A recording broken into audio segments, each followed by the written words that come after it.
My name is Stacey Levy. I am a co-owner of Dynamic Therapy Specialist. I am also a speech language pathologist and developmental therapist, spelling certified provider, working with children for over 20 plus years and their parents as well.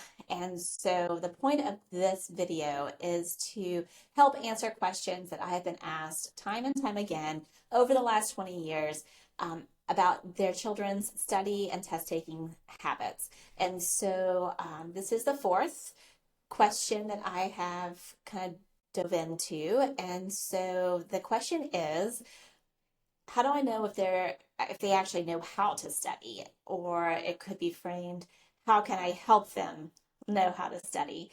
And so you're right, a lot of children just don't know how to study. We just tell them to study and expect that they can do it.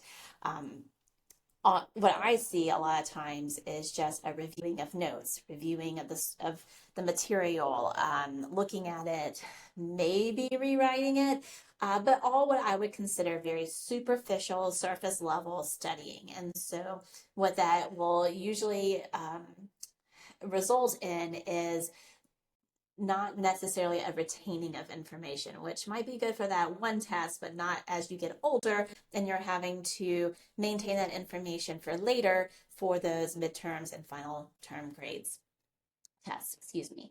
So what do we do to help give them the skills to learn how to study and take tests? And so my first tip would be to sign up for the Dynamic Therapy Specialist Test Taking and Study Skills Booster Club. That is something that we offer here, and it's run by our wonderful therapists and staff. And so it's something that will teach the children how to organize, plan, time management, all the executive functioning skills that are really needed, but most importantly, how to study. And so what are some of the things that we might do? They might be things that you're familiar with, like let's make flashcards, but let's not just make flashcards.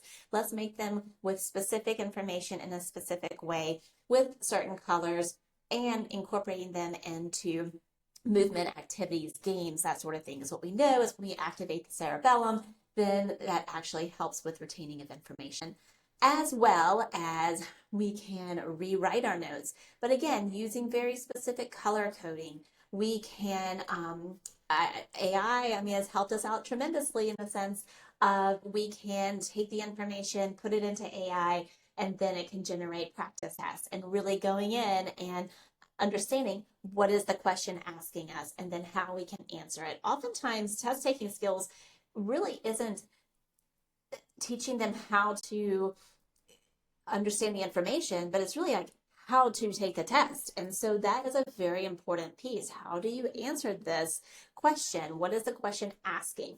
And then finally, some of the things that you may or may not be familiar with would be, I already alluded to it, is some of this gross body movement that we know that can help incorporate both hemispheres of the brain that will activate for better retention of information, better understanding of information, and quite frankly, makes it fun. So incorporating all of these types of things into their study skills, their study habits, is going to help generalize to their test-taking ability. And that's really what we do. And that's one of the great things about our therapists at DTS is that they are all skilled and able to help your child with this as well. So go ahead and check out our booster club online, dtsbr.com, or watch more of these videos for tips and tricks. I hope it was helpful.